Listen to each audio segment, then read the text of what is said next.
नमस्कार, news our के खास कार्यक्रम 4 बड़ी खबरों में आपका स्वागत है। मैं हूं आपके साथ तरुणा।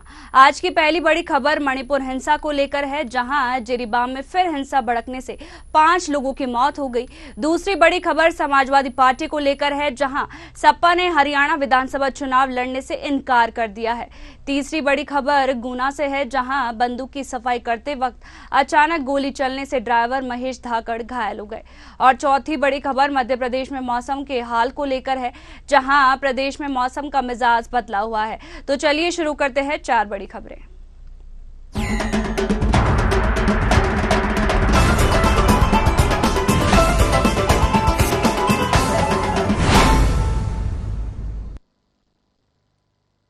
भड़क गई है। जिरीबाम में शनिवार को अलग अलग 2 घटनाओं में 5 लोगों की मौत हो गई। पुलिस के मुताबिक पहली घटना जिला हेडक्वार्टर से करीब 7 किलोमीटर दूर हुई। संदिग्ध पहाड़ी उग्रवादियों ने एक घर में घुसकर बुजुर्ग को सोते समय गोली मार दी। वह घर में अकेले रहते थे। दूसरी घटना इसके बाद हुई। इसमें कुकी और मेतई समुदाय के बीच गोलीबारी हुई। इसमें 4 लोगों की मौत हो गई। इलाके में सुबह से लगातार गोलीबारी की खबरें आ रही है। मृतकों का आंकड़ा बढ़ने की आशंका है। इससे पहले शुक्रवार देर रात इंफॉल में भीड़ ने मणिपुर राइफल्स हेडक्वार्टर पर हमला कर दिया था। सुरक्षा बलों की जवाबी कार्रवाई की।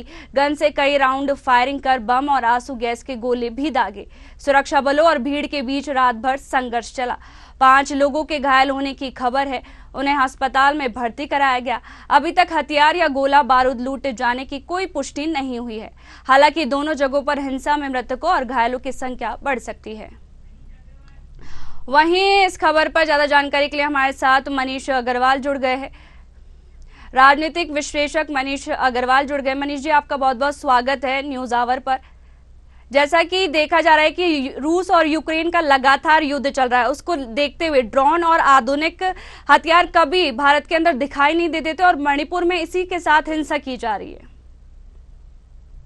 देखिए, मणिपुर की हिंसा में सबसे ज्यादा चिंता का विषय यही है पिछले 10-15 दिनों में कि वहाँ पे जो हथियार, जो ड्रोन्स, जो चीजें मिल रही हैं वो भारत में उपलब्ध नहीं है। तो ये चीजें कहाँ से मुहैया कराई जा रही है? क्या कोई इंटरनेशनल संस्था इस पे काम कर रही है? क्या कोई इंटरनेशनल हाथ है? क्या फंडिंग है? कैसे ये चीजें आ रही हैं? कैसे ये उपयोग में हो रही है वहाँ पे? ये बड़ा जांच करने का विषय है। मुझे लगता है केंद्र सरकार इसमें जांच कर रही होगी।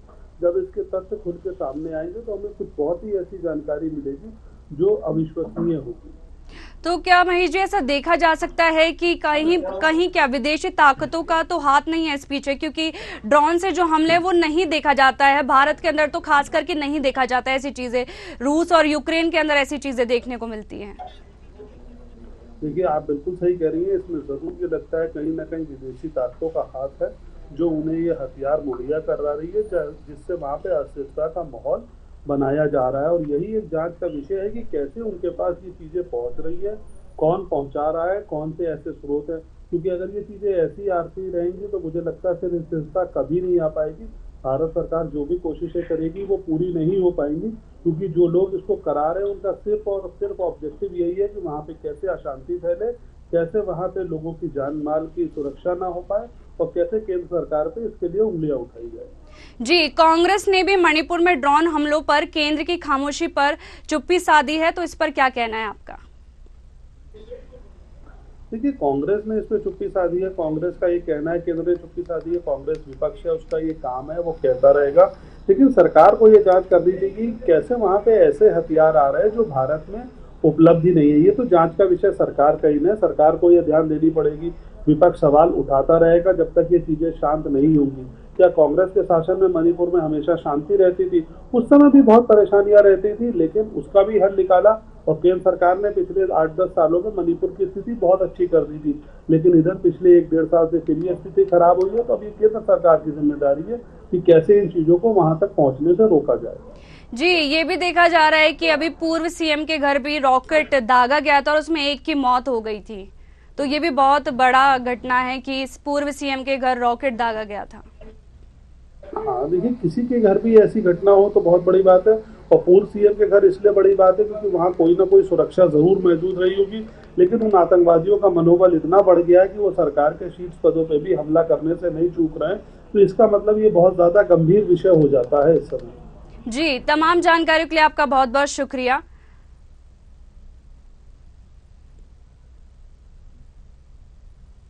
समाजवादी पार्टी ने उत्तर प्रदेश से बाहर आकर अपने विस्तार की मंशा को छोड़कर हरियाणा विधानसभा चुनाव से अपने कदम पीछे खींच लिए। अब सपा हरियाणा के चुनाव में अपने प्रत्याशी नहीं उतारेगी। अखिलेश यादव ने कहा कि बात दरअसल 2-4 सीट पर अपने प्रत्याशी उतारने की नहीं है, बात है जनता के दुख दर्द को समझने की और इसे समझते हुए जनता को बीजेपी की सियासत से मुक्ति दिलाने की बात है। इसके लिए समाजवादी पार्टी हर तरह से त्याग के लिए तत्पर है।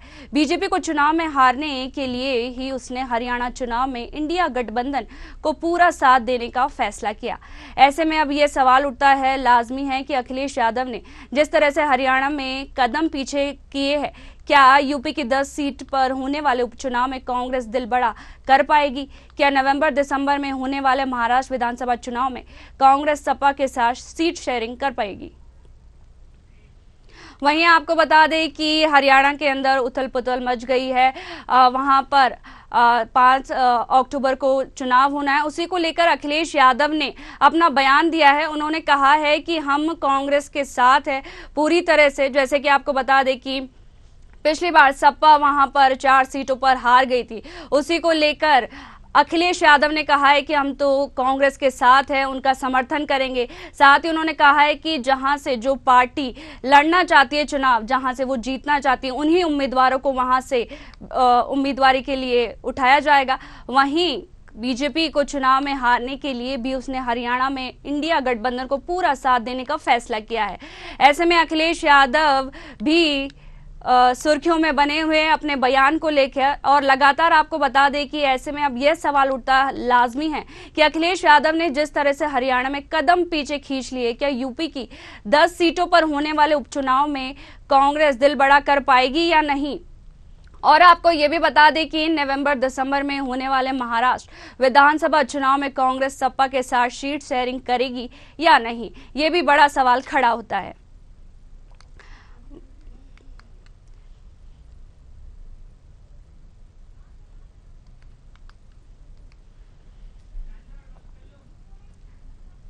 वहीं इस खबर पर ज्यादा जानकारी के लिए ब्यूरो हेड प्रशांत राव जुड़ गए। प्रशांत, हरियाणा के अंदर 4 सीटों पर सपा हार गई थी, क्या उसी के डर से अखिलेश यादव ने अपने पैर पीछे खींच लिए और ये क्या उनकी जगहसाई भी कहा जा सकता है? बिल्कुल, देखिए समाजवादी पार्टी ने हरियाणा का पूर्व में चुनाव लड़ा था, लेकिन उन्हें हार का सामना करना पड़ा था। तो ऐसे में क्योंकि अब इंडिया गठबंधन में वो शामिल है समाजवादी पार्टी, तो तमाम निर्णय लेकर चलना है और आगे भविष्य में भी बड़े काम करने हैं समाजवादी पार्टी को लेकर। इसलिए जो है समाजवादी पार्टी के मुखिया अखिलेश यादव ने निर्णय लिया है कि आप हरियाणा में चुनाव नहीं लड़ेंगे। वहीं जो दीपेंद्र हुड्डा है, उन्होंने भी जो है समाजवादी पार्टी के मुखिया अखिलेश यादव पर निशाना साधा था। और देखिए और तमाम नेता हैं, उन्होंने जो है समाजवादी पार्टी के द्वारा हरियाणा में चुनाव लड़ने को लेकर या फिर गठबंधन को लेकर भी अपने बयान दिए हैं। निश्चित तौर से देखिए हरियाणा में समाजवादी पार्टी जिस तरीके से चुनाव लड़ने को लेकर पूर्व में काम करती रही है, मन बनाया है, लेकिन अब वो निर्णय किस प्रकार से समाजवादी पार्टी के मुखिया ने लिया है तो आने वाले समय में वो अपना जो है खुलासा करेंगे। लेकिन हरियाणा में जिस तरीके से अखिलेश यादव ने बैक फुट पर आए हैं और उन्होंने कांग्रेस के लिए वहां सारी जगह छोड़ दी है, कांग्रेस के साथ गठबंधन में जो दल है उनके लिए जगह छोड़ दी है, इससे निश्चित तौर से उत्तर प्रदेश में वो अपनी जगह साफ रखना चाहते हैं क्योंकि 2027 का चुनाव है। ऐसे में हरियाणा से सटे उत्तर प्रदेश के कई इलाकों में वह जो दल नुकसान हो सकता है, इसको लेकर जो है समाजवादी पार्टी 2027 में पूरी स्वतंत्रता के साथ समाजवादी पार्टी यहाँ चुनाव लड़े, इसीलिए अखिलेश यादव ने हरियाणा में चुनाव न लड़ने का फैसला किया। जी प्रशांत, जैसे कि सपा ने हरियाणा के अंदर अपनी सीट छोड़ी है, तो क्या ऐसे ही उत्तर प्रदेश में भी उपचुनाव होने वाले, तो क्या ऐसा वहां पर ही वह कर पाएंगे अखिलेश यादव?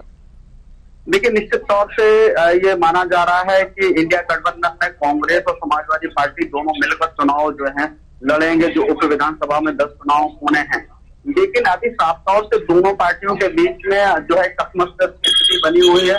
समाजवादी पार्टी फिर एक बार जो है ज्यादा सीटें रखना चाहती है। माना जा रहा है 1 या 2 सीट कांग्रेस को मिल सकती है, अन्य जो सहयोगी दल है उनको दी जा सकती है। लेकिन फिर भी समाजवादी पार्टी के अगर नेताओं की बात की जाए और अंदर खाने की बात की जाए, समाजवादी पार्टी पूरी 10 सीटों पर चुनाव लड़ना चाहती है, क्योंकि जिन 10 सीटों पर चुनाव हो रहा है वहां कांग्रेस का जनाधार नहीं रहा है। और यह भी रहा है कि कुछ सीटों पर तो कांग्रेस की जमानत तक जब्त हो गई थी। तो ऐसे में क्योंकि समाजवादी पार्टी मुख्य विपक्षी दल है तो निश्चित तौर से पूरी 10 सीटों पर वो चुनाव लड़ना चाहती है, लेकिन गठबंधन धर्म निभाना है और इसके साथ ही कांग्रेस को भी सीटें देनी है, क्योंकि कांग्रेस नेता भी लगातार दबाव बनाए हुए हैं। और जो नवनियुक्त प्रदेश अध्यक्ष हैं, यानी कि जिनके ऊपर जिम्मेदारी रही अजय राय, जिनके नेतृत्व में यहाँ पर 6 लोकसभा सीटें जीती गई हैं, तो वो भी चाह रहे हैं कि यहाँ पर समाजवादी पार्टी के साथ आधे आधे का खेल हो, भले ही कांग्रेस की कोई भी स्थिति रहे हो। लेकिन ये भी एक परीक्षा होगी समाजवादी पार्टी की कि जिस तरीके से यहाँ पर लोकसभा के चुनाव में दोनों का वोट इधर से उधर हुआ है, तो ऐसे में क्या विधानसभा के चुनाव में भी समाजवादी पार्टी और कांग्रेस के वोट एक होकर यहाँ पर अपना परचम फहरा सकते हैं। तो ये परीक्षा की घड़ी भी है, इसलिए कांग्रेस चाह भी रही है कि उत्तर प्रदेश में 10 उप विधानसभा चुनाव होने हैं, तो उसमें से उनको भी सीटें मिले और अपनी जो है विधानसभा की संख्या बढ़ा पाए सदस्यों की यहाँ पर उत्तर प्रदेश में विधानसभा में। इस बात को लेकर अभी दोनों पार्टियों में अंदरूनी जो है सर्वे चल रहा है, बैठकें चल रही है, नेताओं से रायशुमारी चल रही है। लेकिन समाजवादी पार्टी की बात की जाए, समाजवादी पार्टी के नेता और कार्यकर्ता यही कह रहे हैं कि वो 10 की 10 विधानसभा सीटें जीतेंगे। अब ये देखिए आने वाले समय में तय होगा कि आखिर में समाजवादी पार्टी निर्णय क्या लेती है और कांग्रेस कितना बड़ा दिल दिखाती है। हरियाणा के चुनाव में जिस तरीके से कांग्रेस का वहां पर रास्ता साफ समाजवादी पार्टी ने किया है, क्योंकि हरियाणा में भी यादव वोट बैंक है, ऐसे में जो है समाजवादी पार्टी थोड़ा बहुत वोट काट सकती थी, जिससे कांग्रेस को नुकसान हो सकता था या अन्य दलों को नुकसान हो सकता था। निश्चित रूप से देखिए यहाँ पर जो है अखिलेश यादव ने ये रास्ता साफ कर दिया है विपक्ष के लिए, और कि वहां उनको जो है फायदा मिल जाए, यादव वोट बैंक जो है बटे नहीं बल्कि कांग्रेस की तरफ चला जाए या कांग्रेस के साथ जो गठबंधन में शामिल दल है उनको फायदा हो। तो यह फायदा जरूर उत्तर प्रदेश में अखिलेश यादव को मिलेगा। जी प्रशांत, जैसे कि क्या यूपी और महाराष्ट्र के अंदर सपा प्रमुख अखिलेश यादव का आगे क्या प्लान है? देखिए महाराष्ट्र में समाजवादी पार्टी के पहले ही अयूब आजमी जो है वहां पर विधायक रह चुके हैं, 2 विधायक भी महाराष्ट्र में हो चुके हैं। तो ऐसे में एक बार फिर क्योंकि जो इस बार उन्होंने पीडीए का नारा दिया है, पीडीए के नारे के साथ जो है समाजवादी पार्टी आगे बढ़ना चाह रही है और यही हरियाणा के चुनाव में होना था, लेकिन हरियाणा में चुनाव न लड़ने का जो फैसला समाजवादी पार्टी ने लिया है और इसके साथ ही उत्तर प्रदेश और महाराष्ट्र में जो विधानसभा चुनाव हो उसको लेकर समाजवादी पार्टी चाहती है कि महाराष्ट्र में भी अपनी गतिविधियों को और ज्यादा मजबूत करे, वहां विधानसभा के सदस्यों की संख्या बढ़ाई जाए। उसको लेकर लगातार जो अखिलेश यादव पार्टी की बैठकें कर रहे हैं, कई प्रदेशों का दौरा भी कर रहे हैं। देखिए निश्चित तौर से पीडीओ को मजबूत करने का जो काम जो हुआ है 2024 में जरूर हुआ, समाजवादी पार्टी ने उसका परिणाम देखा है और इसी रणनीति के तहत महाराष्ट्र में और उत्तर प्रदेश में समाजवादी पार्टी आगे का ख्वाब देख रही है। उत्तर प्रदेश में 2027 का ख्वाब है कि किस तरीके से समाजवादी पार्टी के मुखिया अखिलेश यादव मुख्यमंत्री की कुर्सी पे काबिज हो पाए, लेकिन अभी समय बहुत दूर है। अभी 2024 चल रहा है, 25 और 26 उसके बाद 27 आएगा, गिनती भी आगे है। हो सकता है समाजवादी पार्टी की गिनती घट भी सकती है, हो सकता है गिनती आगे बढ़ भी सकती है, लेकिन आने वाले समय में क्या जनता का रुझान होगा, किस तरीके से जनता समाजवादी पार्टी को समर्थन देगी तो समय बताएगा। लेकिन महाराष्ट्र की आपने बात की, महाराष्ट्र में निश्चित तौर से जो है समाजवादी पार्टी पीडीए के नारे को आगे लेकर बढ़ना चाहती है। जी विधायक हैं के साथ ही पार्टी के वहां में माने जाते जो वहाँ पार्टी को बढ़ाया जाना है, इसको लेकर उन्होंने जो है वहाँ दलित वोट बैंक में खेल लगाने का काम किया है और इसके साथ ओबीसी वर्ग को भी जोड़ने का वहाँ पर काम शुरू हो गया है। जी, तमाम जानकारियों के लिए आपका बहुत बहुत शुक्रिया प्रशांत।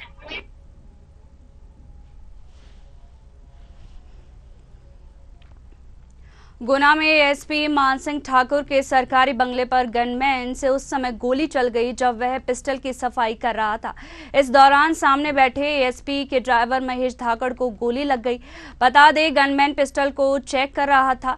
इस दौरान सफाई करते समय अचानक गोली चल गई, जिससे सामने बैठे ड्राइवर के पैर में गोली जा लगी।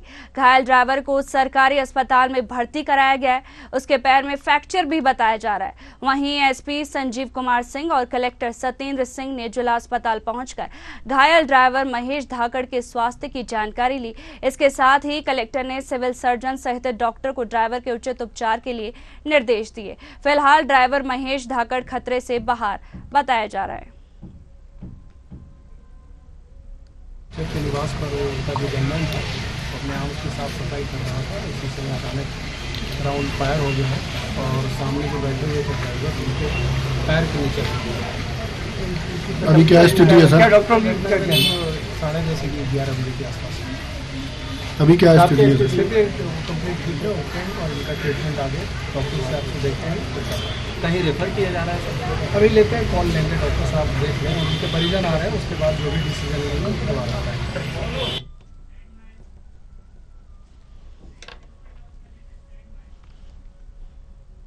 वहीं इस खबर पर ज्यादा जानकारी के लिए गुना से संवाददाता योगेंद्र शर्मा जुड़ गए हैं। योगेंद्र, यह जो बड़ी लापरवाही देखने को मिल रही है, पिस्टल के सामने एएसपी बैठे हुए थे, बड़ी लापरवाही देखने को मिल रही है और प्रशासन की ओर से इस पर क्या कदम उठाए गए हैं?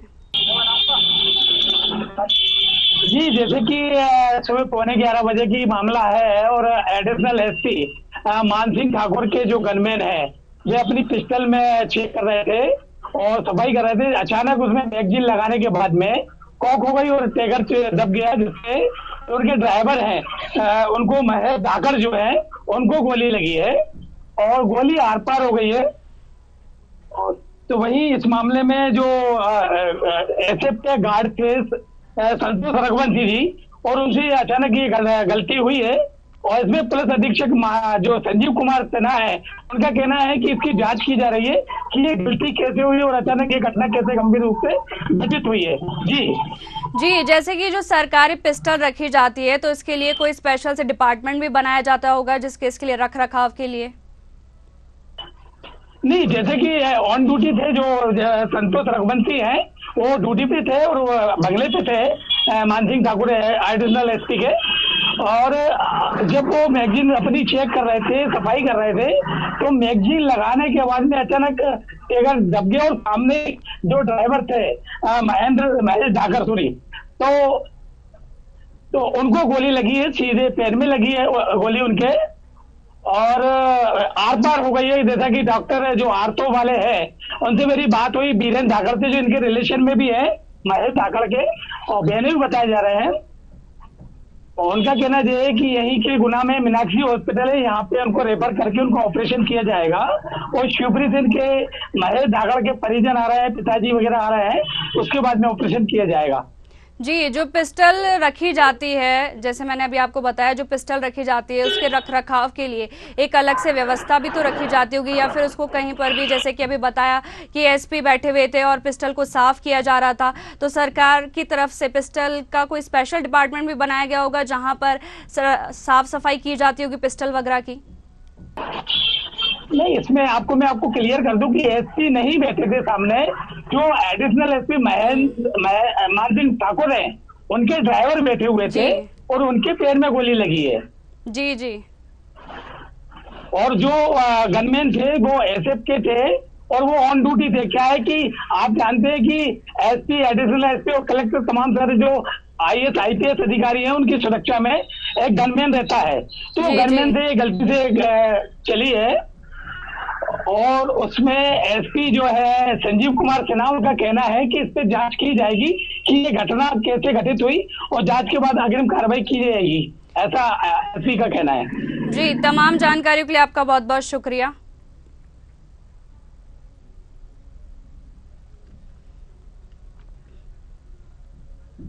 मध्य प्रदेश में मौसम का मिजाज बदला हुआ है। मौसम विभाग ने मध्य प्रदेश, छत्तीसगढ़ सहित 28 राज्यों में भारी बारिश का अलर्ट जारी किया है। राजस्थान, गुजरात और महाराष्ट्र में भारी बारिश को लेकर ऑरेंज अलर्ट है। राजस्थान के कई शहरों में रिकॉर्ड तोड़ बारिश हुई। अजमेर में 1995 के बाद बाढ़ जैसे हालात नजर आए। 25 से ज्यादा स्कूलों में बच्चे फंस गए हैं। सड़कों पर 3 से 4 फीट पानी के बीच उनका रेस्क्यू किया गया। आज स्कूल बंद है। अजमेर के जवाहर स्कूल अस्पताल में पानी घुस गया है। राजसमंद जिले में सड़कें, पुल नदियां में बदल गई है। एक पुल को पार करते समय 4 लोगों को ले जा रही है। एक कार तेज बहाव में बह गई। बता दें कि पुलिस और स्थानीय लोगों ने सभी लोगों का रेस्क्यू किया।